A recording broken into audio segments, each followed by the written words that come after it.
Stellantis, a major player, is facing serious challenges. New U.S. tariffs are creating significant headwinds for the company. These tariffs are not just numbers on a page. They have real-world consequences for businesses and workers. The company, known for brands like Jeep, Ram, and Chrysler, finds itself in a difficult position. Decisions made in Washington are now directly impacting factory floors. The core issue revolves around recently imposed import duties. These tariffs target specific goods, including automotive parts and vehicles. For a global manufacturer like Stellantis, this is a major problem. The new tariffs disrupt this delicate balance. They increase costs and create uncertainty. Stellantis must now navigate this new, more challenging trade landscape. The recent factory shutdowns are a direct result of these pressures. Stellantis has been forced to halt production at key North American plants. Shutdowns mean lost production and lost revenue. The tariffs are a significant hurdle to overcome in an already competitive market. The human cost is a critical part of this narrative. It's a story about economics, politics, and people. To understand the current crisis, we need to know Stellantis. The company itself is relatively new, formed in early 2021. It was born from a massive merger. Fiat Chrysler Automobiles and PSA Group, the French maker of Peugeot, joined forces.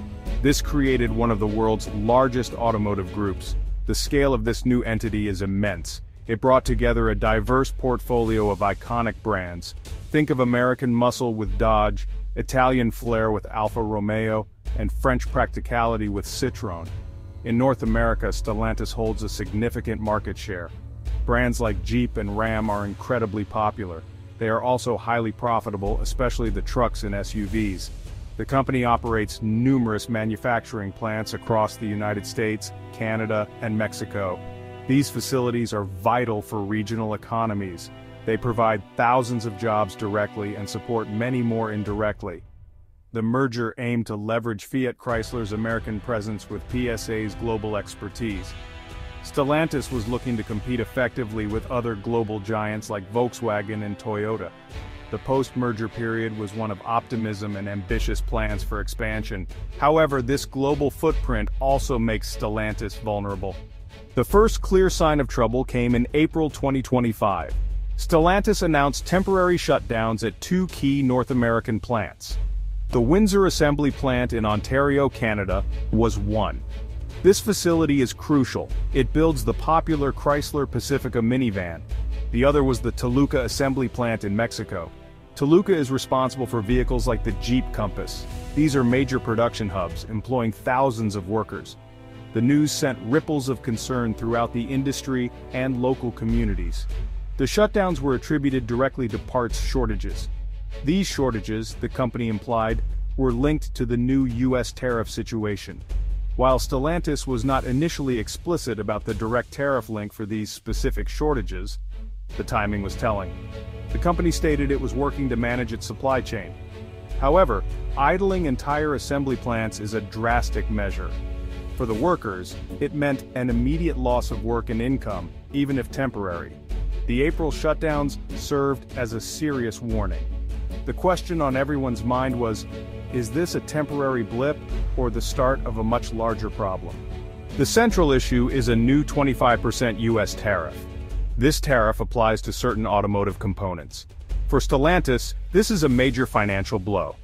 Imagine a part that used to cost $100. Now it costs $125. The numbers become staggering quickly. This impacts the cost of producing vehicles in North America. Stellantis found itself in a precarious position. Absorbing costs hurts profitability. Raising prices is risky in a competitive market. Resourcing parts is complex and time-consuming.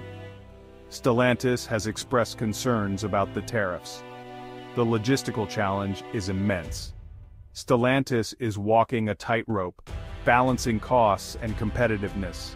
Just as the industry was digesting the April shutdowns, more bad news arrived. In early May 2025, Stellantis announced another round of temporary plant closures. This time, the shutdowns were shorter, lasting about a week. However, they affected several U.S. and Canadian plants. This included some of the same facilities impacted in April, plus others. The repeated nature of these disruptions caused growing alarm. It suggested the parts shortages were not isolated incidents. Instead, they appeared to be part of a persistent problem directly linked to the new trade environment. Industry analysts began to voice skepticism. Some questioned if Stellantis was using the shutdown strategically, perhaps to manage inventory levels in a slowing market. Stellantis, for its part, maintained the shutdowns were due to ongoing supply chain issues. The May shutdowns intensified concerns among workers. Another week without pay or on reduced benefits is a serious blow. For communities reliant on these plants, the economic anxiety deepened. The stop-and-start nature of production makes it difficult for everyone to plan. The May shutdowns served as further proof that the U.S. tariffs were having a tangible negative impact. The challenges faced by Stellantis are not happening in a vacuum. The entire auto industry is watching these events with great concern. Other automakers are grappling with the new U.S. tariffs. The tariffs have introduced a new layer of complexity and cost for everyone. This is forcing a re-evaluation of long-term strategies. Ultimately, these trade tensions could lead to higher vehicle prices for consumers. Beyond the corporate statements and economic analyses, there is a profound human cost. The factory shutdowns at Stellantis directly impact thousands of workers. These are men and women who rely on their jobs to support their families. When a plant like Windsor or Toluca goes idle, even temporarily, paychecks stop or are reduced. For many hourly workers, a week or two of lost wages can be devastating. It means struggling to pay bills, buy groceries, or make mortgage payments. The anxiety is palpable in these communities. Consider a worker like Maria, an assembly line operator in Toluca. She has worked at the plant for over a decade. Her income supports her children and elderly parents. The shutdowns mean uncertainty and fear. Or think of David, a skilled tradesperson at the Windsor plant. He worries about his pension and the future of manufacturing in his town. The repercussions extend beyond the factory gates. Local businesses suffer too.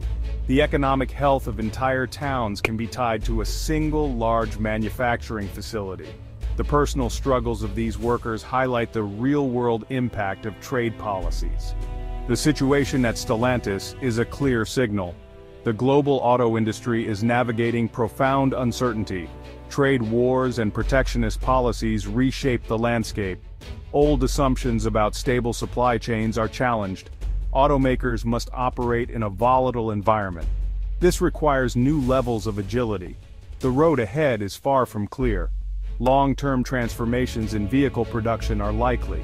Companies may accelerate regionalizing supply chains, producing more components closer to assembly plants. This could reduce tariffs but increase costs. The just-in-time model might need to evolve. Companies may need to hold more inventory. The push towards electric vehicles adds complexity. The transition to green mobility could be complicated. The only certainty is that the auto industry is in for a bumpy ride.